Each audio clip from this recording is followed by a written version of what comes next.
آپ کو یہ نہیں لگتا کہ آپ ایک شریف انسان ہیں اور شریفوں کا پالیٹکس میں کوئی کام نہیں ہے؟ میری جو یونیورسٹی میں ڈگری تھی وہ تھی پالیٹکس میں، تو یعنی کہ میں کوئی اتنا بیوقوف یا نائیو پالیٹیشین نہیں تھا کہ جب میں ایک نہیں، جو آپ کی ڈگری تھے، جب آپ نے پڑھائی کر رہے تھے، وہ میں نے اسٹڈی کیا ہے، آپ کو سب سے کم نمبر ملے تھے پولیٹیکل سائنس میں۔ میں آپ کو یہ ریکویسٹ کروں گا کہ آپ پھر سے اس کے اوپر ریسرچ کریں، اور جب آپ ریسرچ کریں گے تو آپ کو پتہ چلے گا کہ پالیٹکس کے پیپر کے اندر مجھے آکسفورڈ کے اندر، یہ آپ یاد رکھیں کہ آکسفورڈ کے اندر سارے ذہین ترین اسٹوڈنٹس جاتے تھے، اس کے اندر مجھے ٹاپ سیکنڈ ملا تھا آکسفورڈ کے اندر۔ اکنامکس کے اندر مجھے تھرڈ ملی تھی، سیکنڈ اور اکنامکس میں تھرڈ۔ اکنامکس میں کمزور۔ دیکھیں، تو میں پاکستان کی پولیٹیکل سچویشن کو جانتا تھا۔ کرنل نسیم ہیں پاکستان کرکٹ کنٹرول بورڈ کے، انہوں نے کہا کہ ہر شام ان کی ایک نئی لڑکی کے ساتھ گزرتی تھی عمران کی۔ کوئی صحیح الزام لگائیں، یہ کیا الزام لگا رہے ہیں؟ لیکن یہ بات، اور یہ اتنی پرانی آپ باتیں کر رہے ہیں کہ میں تو بھول بھی چکا ہوں یہ سب چیزیں۔ اس کو کیا آدمی ڈیفینڈ کرے اپنے آپ کو؟ بھی نہ کبھی کسی کو تو یاد دلانا پڑتا ہے عمران صاحب۔ میرا تو ایک شادی سے پہلے کا فیز تھا جو میں بھول چکا ہوں، اس کے بعد شادی کے بعد کا فیز ہے، اس کو وہ مجھے یاد ہے، اس کے اوپر کوئی بات کرے۔ آج کل نوجوانوں کو بہت اپدیش دیتے ہیں، پریچ کرتے ہیں کیسے فیملی ویلیوز پر دھیان دینا چاہیے۔ وہ اپنے اوپر تو آپ نے امپلیمنٹ کیا نہیں، جب آپ نوجوان تھے تب آپ نے کیا کیا حرکتیں کی تھی جب آپ لندن میں رہتے تھے، اس کا چٹھا تو لوگوں کو معلوم ہی ہوگا۔ دیکھیں، اس لیے میری طرح کا آدمی زیادہ بہتر بتا سکتا ہے۔ دیکھیں، جس نے کبھی نہ مغرب دیکھا ہو، نہ اس نے کسی فیز سے گزرا ہو، وہ کیسے لوگوں کو بتا سکتا ہے؟ میری طرح کا آدمی جس نے سارے فیزز دیکھے زیادہ کوالیفائڈ ہے نوجوانوں کو بتانے کے لیے کہ ان کو کس چیز سے بچنا چاہیے، کس چیز کے اوپر غور کرنا چاہیے۔ ایک بندروں کی طرح کسی اور کلچر کو کاپی نہیں کرنا چاہیے۔ تو یہ میرے سے میں سمجھتا ہوں نوجوان زیادہ سنیں گے بجائے اس کے جس کو پتہ ہی نہیں مغرب لیکن کیا۔ آپ کو بھی بتایا تھا جب آپ لندن جا رہے تھے 20 سال کی عمر میں، تو آپ کی ماں نے آپ کو کہا تھا کہ بیٹا یہ جو گوری میم ہے ان سے دور رہنا۔ ہوا یہ کہ ہر روز آپ کا جو گھر ہے وہ ڈسکوتھیک بن گیا تھا، ایک طرح کا لیونگ روم، وہیں رہتے تھے۔ جو ٹی شرٹ پہنتے تھے اس پر لکھا ہوتا تھا big boys play at night. میرا کبھی بھی میرا لیونگ روم ڈسکوٹیک کبھی بھی نہیں بنا۔ Big boys play at night کی ٹی شرٹ وہ اصل میں نائٹ کرکٹ کو پروموٹ کرنے کے لیے انہوں نے ٹی شرٹس دی۔ لیکن بہت ساری ایسی حرکتیں تھی جو ٹی شرٹ پر لکھی نہیں ہوتی تھی۔ دیکھیں، یہ تو اب آپ کا جو امیجنیشن ہے یہ زیادہ آگے جا رہا ہے۔ بہت سارے نام آپ کے ساتھ برٹش میڈیا نے جوڑے تھے، بہت لمبی لسٹ ہے۔ ایما سارجنٹ کا نام آپ کے ساتھ جڑا، لولو بلیکر کا نام آپ کے ساتھ جڑا، سوسن کا نام آپ کے ساتھ جڑا، گولڈی ہارن فلم سٹار کا نام آپ کے ساتھ جڑا، میری ہلکن کا نام آپ کے ساتھ جڑا۔ آپ کو یاد آ رہے ہوں گے کہ کر کے یہ سب۔ لیزا کیمبل کا نام آپ کے ساتھ جڑا، ٹی وی سٹار اناستاسیا کک، ایم ٹی وی کی کرسٹین بیکر۔ اب کچھ تو سچ ہوگا اگر اتنے سارے نام دیے ہیں تو۔ یہ تو بھی آپ نے تھوڑے گنے ہیں، اور یہ وہ نام ہیں جن کو کسی کو بھی میں جانتا تھا، وہ آپ نے سارے نام ڈال دیے۔ میں اس لیے کہا اس سے زیادہ لوگوں کو میں جانتا تھا۔ سیاست نے آپ کو اتنا دیوانہ کر دیا کہ آپ اپنے گھر کے بارے میں، پریوار کے بارے میں، فیملی کے بارے میں بالکل بھول گئے۔ اور جس جمائمہ نے اپنا ملک چھوڑا، اردو سیکھنے کی کوشش کی، پاکستانی بننے کی کوشش کی، اس کو نقصان ہوا آپ کی سیاست کی وجہ سے۔ اس میں کوئی شک نہیں کہ جب میں نے پالیٹکس کی وجہ سے میری شادی کو نقصان ہوا، لیکن جب میں پالیٹکس میں جا رہا تھا تو میرا تب یہ خیال تھا کہ جمائمہ میرے ساتھ مل کے پالیٹکس کرے گی، یعنی کہ وہ بھی ایک ایکول پارٹنر رہے گی پالیٹکس کے اندر۔ لیکن بدقسمتی یہ ہوئی کہ جب میں نے پالیٹکس شروع کی تو جو میرے اپوننٹس تھے، جو میرے پولیٹیکل اپوننٹس تھے، انہوں نے، کیونکہ مجھے اللہ نے ایک اسٹیچر دیا تھا پاکستان میں اور میری کریڈیبلٹی تھی، کیونکہ وہ مجھے اٹیک نہیں کر سکتے تھے، انہوں نے سارا اٹیک جمائمہ پہ کیا۔ اس کا یہ نتیجہ ہوا کہ وہ بالکل میرے ساتھ پالیٹکس میں حصہ نہیں لے سکتی تھی، ہمیں اس کو پالیٹکس سے پیچھے رکھنا پڑا۔ جب وہ پیچھے رکھا گیا تو ظاہر ہے میرا جتنا ٹائم ہم اکٹھا گزارنا چاہیے تھا وہ نہیں ہم گزار سکے۔ اور جو کراس کلچر میرج ہوتی ہے اس کے اندر آپ کو باقی شادیوں سے زیادہ وقت دینا چاہیے، اور ہم کیونکہ میری جو میری پولیٹیکل لائف تھی اس کی وجہ سے بجائے زیادہ کم اور وقت دیا میں نے، اور ظاہر اس سے نقصان ہوا شادی کو۔ تو آج آپ کو کیا لگتا ہے، آپ کو سیاست نہیں کرنی چاہیے تھی یا یہ والی شادی نہیں کرنی چاہیے تھی؟ دیکھیں انسان کی ایسپریشنز ہوتی ہیں۔ میں ایک وہ انسان رہا ہوں ہمیشہ جس کو کچھ نہ کچھ جنون رہا۔ کرکٹ کا جنون 9 سال کی عمر میں شروع ہوا، پھر 9 سال ہسپتال کا جنون رہا جب میری والدہ کو کینسر ہوئی اور اس سے ان کی وفات ہوئی۔ تو ایک پالیٹکس کا میں پولیٹیکل کریئر تو ڈھونڈ نہیں رہا تھا۔ میں نے جب یہ فیصلہ کیا کہ پاکستان میں اگر ہم تبدیلی چاہتے ہیں تو یہ تبدیلی صرف پولیٹیکل چینج سے آ سکتی ہے۔ دنیا کے اندر کوئی معاشرہ سوائے پولیٹیکل چینج کے تبدیلی نہیں کسی معاشرے میں آئی۔ تو جب اس کا فیصلہ کیا تو یہ پھر ایک جنون، یہ ایک ایمبیشن، ایک خواب بن گئی۔ تو اگر میں اپنی پالیٹکس یا جو بھی میرا یہ جو جنون ہے یہ چھوڑ کے اور شادی کو توجہ دے کے اور انگلینڈ میں جا کے بیٹھ جاتا تو سوال یہ پوچھنا ہے کہ کیا شادی پھر چل جانی تھی؟ کیونکہ جمائمہ نے ایک جنونی سے شادی کی تھی، اس میں مجھے جو شاید ان کو معلوم تھا کہ آپ میں یہ جنون ہے اور آپ سارا وقت سیاست پہ لگانے والے ہیں؟ نہیں، اس کو یہ تو پتا تھا کہ میں کمیٹڈ ہوں اپنے جو میری جو ڈریم ہے، جو ایمبیشن ہے، اسے پتا تھا کہ میں کمیٹڈ ہوں۔ اور وہ بھی یہ جانتی تھی کہ اگر میں یہ چھوڑ دوں گا تو کیا یہ شادی کامیاب ہو جائے گی۔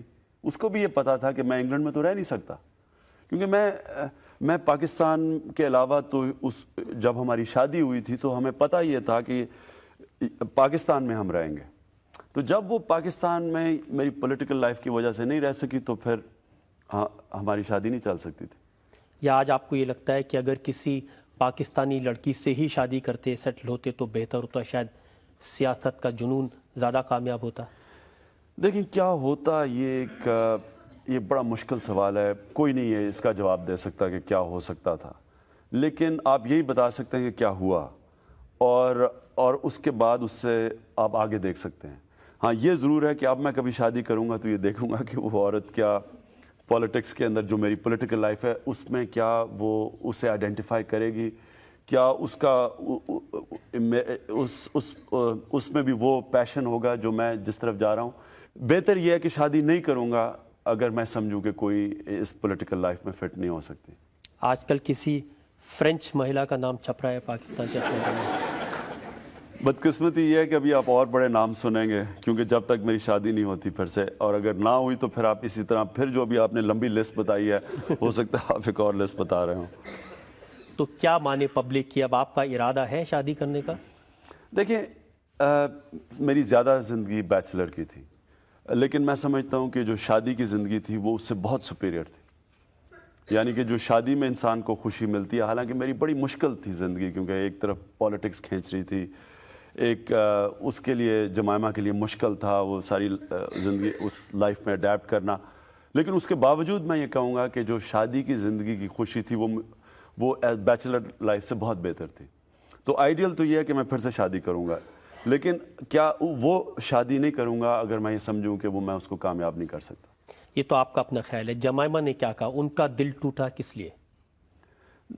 دیکھیں دونوں کے لیے مشکل تھا، دونوں کے لیے شادی چھوڑنا مشکل تھا، کیونکہ ہماری شادی کوئی اس طرح تو شادی نہیں ٹوٹی کہ ہمارے ایسے اختلافات ہو گئے کہ ہماری شادی چل نہیں سکتی تھی۔ ہماری شادی تو اس لیے ٹوٹی کہ وہ جب انگلینڈ جا کے رہنا شروع کر دی اور میں پاکستان، تو 2 ملکوں میں اگر میاں ایک ملک میں بیوی دوسری ملک میں شادی نہیں چل سکتی، تو ہمارے تو سرکمسٹانسز کی وجہ سے شادی علیحدہ ہوئی۔ ظاہر ہے بڑا مشکل مرحلے سے ہم دونوں گزرے۔ آپ نے کوشش کی تھی کہ یہ کسی طرح سے کامیاب ہو ابھی؟ جی بالکل، دونوں نے ہم نے بڑی کوشش کی، اور ہم نے ڈیورس اناؤنس کرنے سے کم از کم 1.5 سال پہلے سے ہم نے ہر قسم کی کوشش کی، کسی طرح کی کوئی کمپرومائز سیٹلمنٹ ہو کہ آدھا وقت ادھر گزر جائے آدھا وقت ادھر گزر جائے، لیکن نہیں ہو۔ کرکٹ نے آپ کو سپر سٹار بنایا، جنتا نے آپ کو بہت پیار دیا، نوجوانوں نے ایک طرح سے گاڈ آف کرکٹ، خدا سمجھا آپ کو، لیکن آپ نے کرکٹ کے لیے کیا کیا؟ کرکٹ کے لیے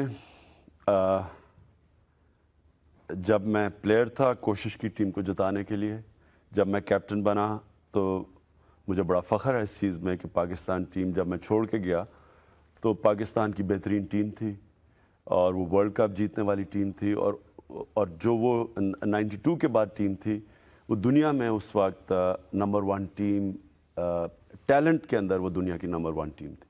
لیکن جو آپ کے ساتھ کھیلتے تھے انہوں نے کہا کہ عمران خان نے کرکٹ میں جو اپنا کریئر تھا اس کا استعمال صرف اپنے آپ کو اسٹیبلش کرنے کے لیے کیا، اپنا ڈومینیشن کرکٹ پر بڑھانے کے لیے کیا۔ میں نے 1987 کے اندر میں نے اپنی ریٹائرمنٹ اناؤنس کر دی تھی، اور اس کی وجہ یہ تھی کہ میرا جو آگ تھی، جو جنون تھا کرکٹ میں، وہ ختم ہو گیا تھا، یعنی کہ وہ اس سطح پہ نہیں تھا۔ تو میں نے سوچا کہ میں اپنی پیک پہ چھوڑوں بجائے اس کے کہ مجھے کوئی نکال دے ٹیم سے، میں جب پیک پہ ہوں تو میں کرکٹ چھوڑوں۔ اس کے بعد جنرل ضیاء نے مجھے پبلکلی ریکویسٹ کی کہ ٹیم کے اندر واپس آؤ، ٹیم کو ضرورت ہے۔ تو میں پھر ٹیم کے لیے واپس آیا، اور اس کے بعد پھر میں کرکٹ چھوڑنے کا سوچ رہا تھا، لیکن تب تک میں نے کینسر ہاسپٹل کا پروجیکٹ شروع کیا۔ تو کینسر ہاسپٹل کے پروجیکٹ کے جو ڈاکٹرز تھے انہوں نے، جو ہمارے ساتھ بورڈ آف گورننس تھے، ان سب نے مجھے کہا کہ اگر آپ کرکٹ سے اس وقت نکل جائیں گے تو آپ اس ہاسپٹل کو بنا نہیں سکیں گے، کیونکہ اس کے لیے آپ کو پبلک آئی میں رہنا ہے، آپ کو پیسے اکٹھے کرنے ہیں، اور اگر آپ کے پاس آپ پبلک آئی سے نکل گئے تو ہم ہاسپٹل کے لیے جو اتنا زیادہ 70 کروڑ روپیہ اکٹھا کرنا تھا آپ نہیں کر سکیں گے۔ لہٰذا اس کے بعد میں صرف کرکٹ کھیلا کینسر ہاسپٹل کے لیے۔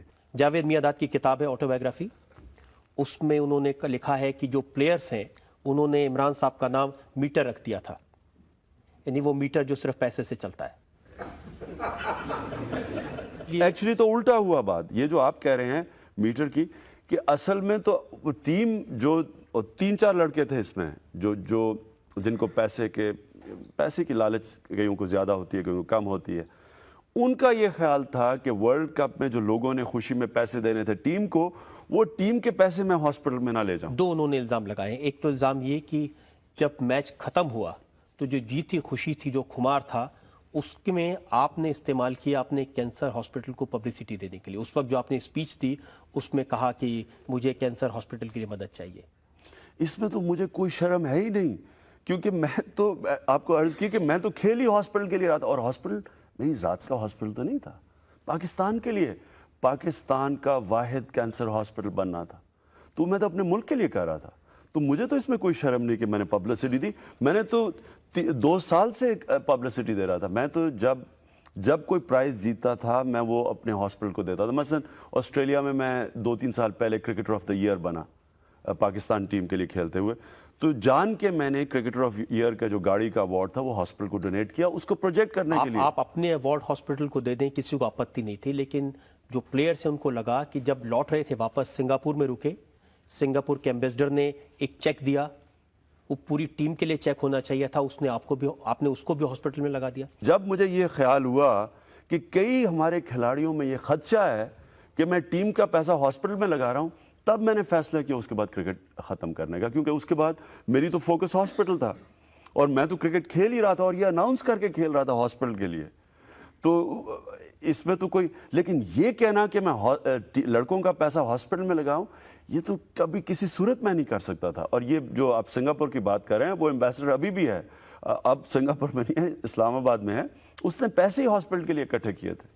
لیکن لڑکوں کے امپریشن ضرور لگا کہ وہ پیسہ ٹیم کے لیے تھا۔ کئی لڑکے لالچی ہوتے ہیں اور ان کو یہ پیسے کے بھوکے ہوتے ہیں، میں یہ کہوں گا۔ بدقسمتی یہ ہے کہ انہوں نے اپنی لالچ کے اندر یہ سمجھا کہ میں نے ان کا پیسہ ہاسپٹل کو دیا، بالکل غلط تھا۔ انہوں نے اپنی کتاب میں یہ بھی لکھا ہے کہ آپ نے بورڈ آفیشلز کے ساتھ مل کر کے ان کو کرکٹ کی کیپٹنشپ سے ہٹوا دیا۔ نہ میں بورڈ میں آفیشل تھی، نہ میں بورڈ کا ممبر تھا، کیا میں بورڈ کو کہہ کے اس کو کیپٹن ہٹا سکتا تھا؟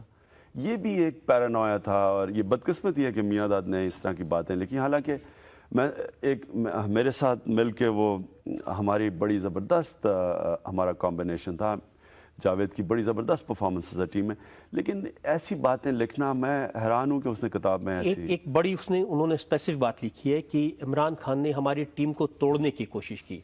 جب آپ کیپٹن تھے تو آپ نے ایک پارٹی کی لنڈن میں، اس پارٹی میں آپ نے 3 لوگوں کو نہیں بلایا، جاوید میاں داد کو، رمیز راجہ کو اور سلیم ملک کو، ان کو چھوڑ کر کے باقی ساری ٹیم کو آپ نے بلایا؟ دیکھیں نا، یہ بھی ایک چھوٹا پن ہے اگر اس طرح بھی کوئی سوچے کہ ٹیم اس طرح ٹوٹ جاتی ہے کہ پارٹی میں 4 لڑکے کوئی چلے جائیں کسی اور پارٹی میں، تو ٹیم ٹوٹ جاتی ہے اس سے. لیکن آج آپ مانتے ہیں کہ آج کے کرکٹرز میں، چاہے وہ ہندوستان میں ہو یا پاکستان میں، کرکٹرز کا زیادہ دھیان انڈورسمنٹ پر، ایڈورٹائزمنٹ پر رہتا ہے بجائے اس کے کہ کھیلنے پر؟ اگر پروفیشنل کرکٹر ہے تو اگر وہ ایڈورٹائزمنٹس کر رہا ہے، اسپانسرشپ کر رہا ہے، لیکن اگر وہ اپنی کرکٹ کے اوپر بھی فوکسڈ ہے تو اس میں تو کوئی حرج نہیں ہے. سورو گانگولی نے 5 دن ٹیسٹ میچ نہیں کھیلا یہ کہہ کر کے ان کو چوٹ لگی ہوئی ہے، لیکن ممبئی میں وہ تھے اور کسی ایڈ کی شوٹنگ کر رہے تھے. دیکھیں اب یہ کرکٹرز کو ایسے الزامات تو لینے پڑتے ہیں. مجھے یاد ہے میں جب پہلی دفعہ ہندوستان آیا کرکٹ ٹور کے ساتھ تو مجھے یہی ریب انجری ہو گئی اور میں اپنی تب سب پیک پہ تھا، یعنی کہ جب اپنی سب سے تیز ترین بولنگ کر رہا تھا. تو کیونکہ میں کھیل نہیں سکا تو میرے اوپر ایسے الزامات لگے کہ جناب یہ رات پارٹیز کر رہا تھا، یہ ہندوستانی ایکٹریسز کے ساتھ اس کے دوستی تھی، زینت امان کے ساتھ آپ کا نام جڑا وغیرہ وغیرہ. تو اس سے مجھے اتنا میں حیران رہ، خیر تب میں، اب تو پالیٹکس میں رہ کے اب انسان کو کسی قسم کی تنقید کا فرق پڑتا نہیں ہے، لیکن ان دنوں میں ابھی بھی میں حیران رہ گیا جس طرح کی چیزیں لکھی گئیں کہ لوگوں نے کہا ہم نے خود اسے پارٹی پہ دیکھا، صبح کے 5 بجے تک جاگا ہوا تھا، شراب پی رہا تھا، حالانکہ میں نے زندگی میں کبھی شراب نہیں پی. تو اس طرح کے الزامات لگتے ہیں، اسپورٹس مین کو فیس کرنا پڑتا ہے. آپ جب اچھا کرتے ہیں آپ چاہے ساری رات جاگے رہیں، پارٹیز کریں، وہ سب کچھ بھول جاتا ہے لوگوں کو. جب آپ برا کرتے ہیں، آپ نے چاہے کوئی غلط کام کیا ہو یا نہ کیا ہو، وہ الزامات لگ جاتے ہیں. یہ اسپورٹس مین کو فیس کرنا پڑتا ہے. اور جب الزام ایسے لوگوں سے لگتے ہیں جو اپنے ساتھی رہے ہوں، اپنے کلیگ رہے ہوں، تب کیسا لگتا ہے؟ کئی دفعہ اس کا یہ جو آپ نے مجھے بھی، میں نے جاوید کی کتاب نہیں پڑھی، لیکن یہ جو آپ نے چیزیں بتائی ہیں، ظاہر ہے اس کا افسوس ہوتا ہے کیونکہ ایک آپ کے ساتھ کولیگ 15-17 سال کرکٹ کھیلتا ہے اور وہ اس طرح کی چھوٹی باتیں لکھتا ہے تو اس کا تکلیف ہوتی ہے. لیکن خیر انسان کو ایکسیپٹ کرنا پڑتا ہے، ہر انسان کی اپنی سوچ ہے. ایک اور آپ کے ساتھی رہے ہیں سرفراز نواز، وہ تو لگاتار آپ پر کوئی نہ کوئی الزام لگاتے رہتے ہیں. اس کی دیکھیں، ایک قرآن شریف میں ایک آیت ہے، ہماری کتاب جو ہے مسلمانوں کی، اس میں آیت ہے کہ اللہ نے انسان کو اشرف المخلوقات پیدا کیا، یعنی کہ سب مخلوق سے عظیم. لیکن جب وہ انسان گرتا ہے تو وہ جانوروں سے بھی نیچے چلا جاتا ہے. یہ جانوروں سے نیچے چلا گیا سرفراز نواز. اس کے لیے اوپر میں نہیں آگے بات کرتا. انہوں نے حال ہی میں الزام، تو وہ آپ کے اوپر 10 سال سے لگا رہے ہیں، لیکن حال میں انہوں نے 2 الزام لگائے ہیں جن کا ذکر کرنا چاہتا ہوں. ایک تو انہوں نے کہا کہ جتنا پیسہ آپ نے ہاسپٹل کے لیے اکٹھا کیا اس میں سے 10 ہاسپٹل بن سکتے تھے، آپ نے بنایا 1 اور 9 کا غائب. اس کا مطلب یہ اپنا ذہن جو اس کا ہے نا وہ بتا رہا ہے. اس کا مطلب یہ ہے کہ اگر یہ ہاسپٹل بنانے کے لیے پیسے اکٹھے کرتا، اس نے 10واں حصہ ہاسپٹل میں لگانا تھا، باقی خود رکھ لینا تھا. وہ آپ نے وہ انگریزی میں ایکسپریشن سنا ہے نا کہ it takes a thief to catch a thief, مطلب کہ چور کی سوچ چور کی طرح ہوتی ہے.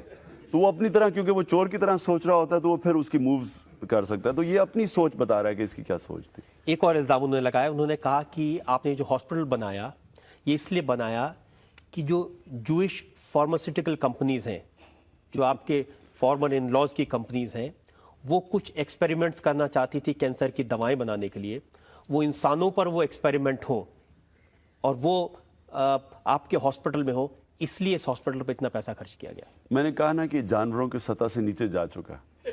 اس کے اوپر اب آپ اس کے لیے کوئی یہ انگریزی میں کہتے ہیں نا گون کیس ہے، اس کے اوپر آگے کوئی بات نہ کریں کیونکہ یہ بیوقوف آدمی ہے اور بیوقوف کے علاوہ اس میں یہ بدنیت آدمی ہے. اس سمے آپ پاکستان ٹیم کے کیپٹن تھے، اس سمے آپ ایسا مطلب کیا سوچتے تھے، ایسا جب بھارت کے ساتھ میچ ہوتے تھے تو کس بھاؤ سے اس میچ کو کھیلتے تھے، اور کسی ٹیم کے ساتھ ہوتا تھا تو کس بھاؤ سے کھیلتے تھے؟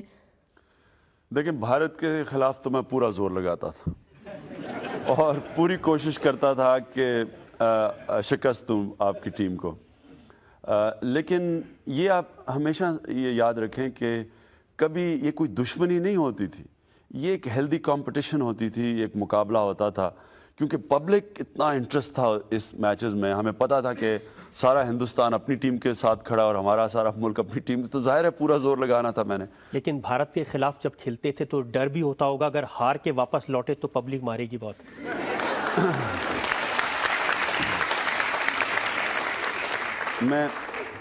میں کبھی بھول نہیں سکتا کہ میں جب یہاں پہلی ٹور پہ آیا اور ہماری ٹیم ہار گئی یہاں, تو مجھے یاد ہے کہ ہم جب ہارے تو ہم نے فیصلہ کیا کہ اس فلائٹ پہ پاکستان پہ جایا جائے جب سارا ملک سو رہا ہو. تو ہم نے چن کے صبح کے 4 بجے کی ایک فلائٹ تھی, وہ چن کے ہم نے دلی سے پکڑی اور چن کے پہنچے. تو کوئی ایئرپورٹ پہ نہیں تھا, صرف کسٹم آفیشلز تھے اور امیگریشن آفیشلز. آپ یقین کریں کہ ان کسٹم آفیشلز نے ہمیں 2 گھنٹے ایئرپورٹ روکا اور ایک ایک چیز ہماری کانفسکیٹ کی جو بھارت سے آئی تھی, مثلا ریکارڈ یا پریزنٹس ملے, سب کچھ انہوں نے لے لیا ہمارے سے اور 2 گھنٹے وہاں میں رکھا. اور اس کے بعد جب ہم نکلے تو تھوڑے تھوڑے لوگ جاگے ہوئے تھے, تو ہم چھپ چھپ کے اپنے گھروں پہ پہنچے. اور اس کے بعد مجھے یاد ہے کہ ہم جب جیت کے گئے بھارت سے وہ 8 سال کے بعد سیریز میں یہاں, تو اسی ایئرپورٹ کے اوپر ہم پہنچے. وہاں 1.5 لاکھ آدمی ایئرپورٹ کے آیا ہوا تھا ریسیو کرنے, 5 میل تک لوگ کھڑے تھے سڑکوں پر ریسیو کرنے کے لیے, اور انہی کسٹم آفیشلز نے کندھوں پہ ہمیں اٹھا کے لے کے گئے. تو یہ ہار جیت کا یہ ویسے یہ سکھاتا بھی بہت زیادہ ہے آپ کو دونوں چیزوں میں. آپ جب جیتتے ہیں تو پھر آپ بالکل آسمانوں پہ نہیں چلے جاتے, اور جب ہارتے ہیں تو آپ سمجھتے ہیں کہ ہاں یہ برا وقت ہے لیکن اچھا بھی وقت آئے گا.